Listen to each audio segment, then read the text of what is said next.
selamat sore. Kembali lagi bersama saya, Vira Yunia. Saya mahasiswa Prodi S1 Komunikasi Universitas Aisyah Yogyakarta.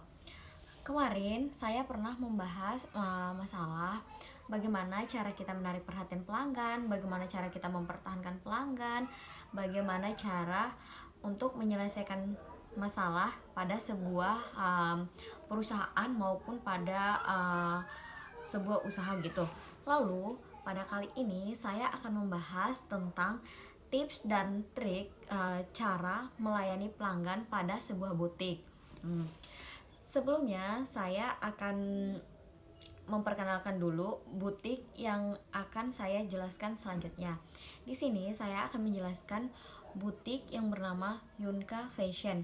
Di dalam Yunka Fashion itu menjual berbagai macam produk maupun jenis barang seperti pakaian, sandal, baju, jilbab, rok, celana maupun sepatu dan lain-lain sebagainya.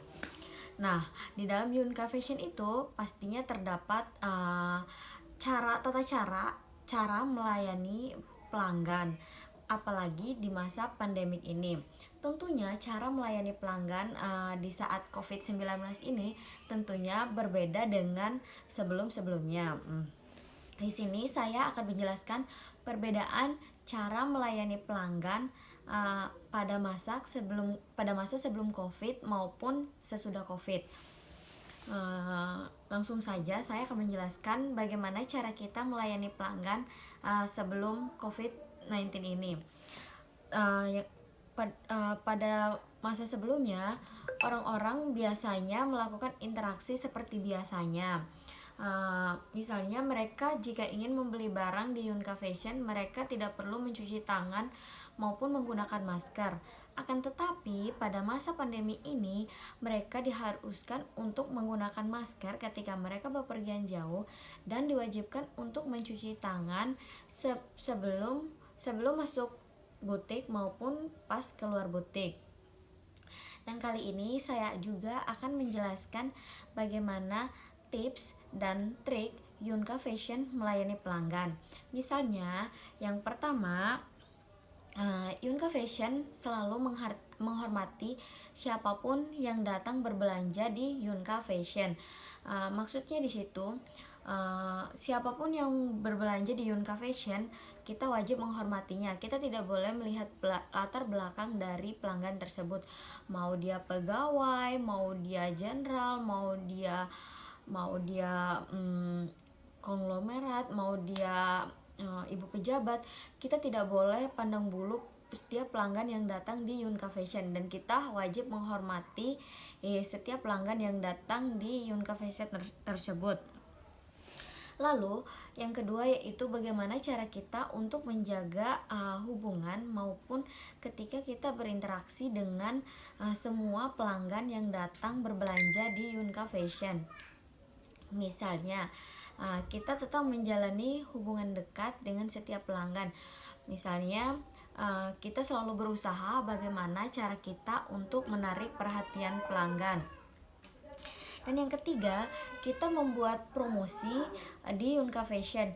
Misalnya, untuk setiap pelanggan yang berbelanja di Yunka Fashion, misalnya beliau sudah berbelanja minimal 100.000 dan kita harus memberikan diskon kecil-kecilan terhadap pelanggan tersebut supaya dia menjadi pelanggan setia di Yunka Fashion. Dan yang keempat, menggunakan cara yang berbeda dengan butik-butik lainnya. Misalnya, Yunka Fashion menggunakan strategi promosi yang bisa menarik perhatian pelanggan. Misalnya seperti ini, Yunka Fashion melakukan promosi lewat sosial media seperti Instagram, Facebook, dan dengan cara seperti itu tentunya bisa menarik perhatian para pelanggan. Misalnya ada pelanggan yang mager datang ke Yunka di butik tersebut, tentunya dia bisa melihat langsung promosi yang dilakukan oleh Yunka Fashion maupun walaupun promosi tersebut dilakukan secara online, misalnya menggunakan Facebook maupun Instagram. Dan yang kelima yaitu Nah, memberikan diskon maupun promo kepada seluruh pelanggan yang datang berbelanja di Yunka Fashion. Misalnya seperti ini. Misalnya di masa pandemi ini tentunya pelanggan yang berbelanja tentunya akan berkurang, dan yang pastinya mereka akan ketakutan jika mereka terlalu banyak berinteraksi dengan orang banyak. Dan di masa-masa seperti ini, kita sebagai pemilik butik maupun pemilik toko sebisa mungkin bagaimana caranya untuk menarik perhatian para pelanggan yang akan maupun yang ingin berbelanja di Yunka Fashion. Walaupun di masa pandemik seperti ini, kita tidak boleh berhenti jualan dan tidak boleh berputus asa. Kita selalu berusaha bagaimana caranya supaya butik kita bisa butik kita maupun barang yang ada di butik kita bisa terjual maupun laku. Oleh sebab itu, kita harus menggunakan beberapa strategi yang berbeda dengan butik-butik lainnya. Dan yang paling penting, bagaimana cara kita menjaga ataupun menjalin hubungan baik dengan pelanggan supaya pelanggan tersebut merasa dihormati dan merasa diapresiasi oleh pemilik toko, supaya mereka tidak bosan-bosannya untuk datang di butik kita. Mungkin itu saja yang bisa saya sampaikan. Semoga pandemik ini segera berakhir, dan harapan saya buat kedepannya untuk seluruh butik-butik, terutama buat Yunka Fashion, saya sebagai narasumber pada sore hari ini ingin sedikit lagi menjelaskan kepada teman-teman bagaimana cara supaya kita bisa menjalin hubungan baik dengan beberapa pelanggan maupun dengan calon pelanggan-pelanggan kita yang ada di sekitar kita. Misalnya seperti ini. Misalnya pertama-tama kita harus kita sebagai pemilik toko maupun butik harus sebisa mungkin untuk mencari pelanggan ataupun orang-orang yang ada di sekitar kita supaya mereka bisa tertarik maupun jatuh hati terhadap produk-produk yang kita jual. Nah, yang kedua yaitu setelah kita menjalin hubungan baik, kita bisa mengundangnya untuk datang bermain-main di butik kita, dan tidak lupa kita menyediakan beberapa fasilitas yang bisa membuat dia nyaman. Misalnya kita menyediakan tempat duduk, menyediakan kipas angin jika tidak ada AC, dan tidak lupa kita menyediakan makanan-makanan kecilan, mau misalnya seperti permen, snack, dan tidak lupa kita menyediakan minum. Karena yang pasti setiap pelanggan yang datang, jika mereka merasa kecapean maupun kelelahan, yang pasti mereka merasa haus. Oleh sebab itu, kita harus menyediakan minuman.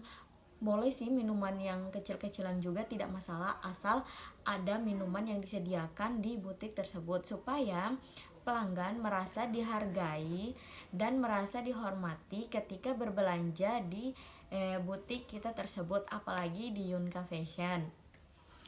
Berikutnya, saya akan menjelaskan hal yang paling penting yang harus disediakan maupun yang diperhatikan oleh pemilik butik ketika mereka tetap membuka toko mereka pada masa pandemik seperti ini. Misalnya di depan toko mereka maupun di depan butik mereka wajib menyediakan tempat untuk mencuci tangan untuk para pelanggan yang datang berbelanja di butik mereka, misalnya berupa ember yang disediakan dan disediakan sabun cuci tangan. Dan setelah itu diberitahukan juga kepada seluruh pelanggan untuk tetap menggunakan masker ketika mereka datang berbelanja. Dan ketika mereka melakukan interaksi di dalam butik, kita juga boleh mengingatkan kepada pelanggan untuk tetap melakukan jaga jarak terhadap pelanggan yang satu dengan pelanggan yang lain, dan tentunya menggunakan bahasa yang sopan, santun, dan bisa dipahami maupun mengerti oleh pelanggan kita, yang pastinya dengan menggunakan bahasa yang tidak menyinggung perasaan pelanggan kita. Dan yang kedua, kita harus sebisa mungkin menarik perhatian beberapa pelanggan yang datang di toko kita. Misalnya dengan cara seperti ini. Misalnya mereka tidak menggunakan masker ketika mereka berbelanja. Pada saat mereka pertama kali datang ke butik kita, kita boleh saja tuh memberikan masker kepada mereka, anggap saja itu sebagai bonus supaya mereka merasa dihargai maupun merasa diapresiasi karena kita telah memberikan bonus berupa masker di masa pandemik seperti ini. Oke teman-teman, terima kasih telah mendengarkan beberapa asumsi yang disampaikan oleh saya barusan. Semoga beberapa tips dan trik yang barusan saya sampaikan dapat bermanfaat bagi orang-orang banyak, terutama untuk kamu maupun kamu yang ingin membuka butik maupun toko pada masa pandemik seperti ini. Harapan saya semoga pandemi ini segera berakhir dan semoga masyarakat bisa tetap berinteraksi supaya masyarakat tetap bisa melakukan interaksi seperti biasanya, dan tidak lupa pula kita menggunakan masker ketika kita bepergian jauh dan tetap mencuci tangan ketika kita melakukan sesuatu maupun sesudah melakukan sesuatu, dan tidak lupa kita menjaga jarak minimal 1 meter antara yang satu dengan yang lainnya. Mungkin itu saja yang bisa saya sampaikan, lebih dan kurangnya saya mohon maaf. Sampai ketemu lagi ya di vlog selanjutnya. Sekian, wassalamualaikum warahmatullahi wabarakatuh.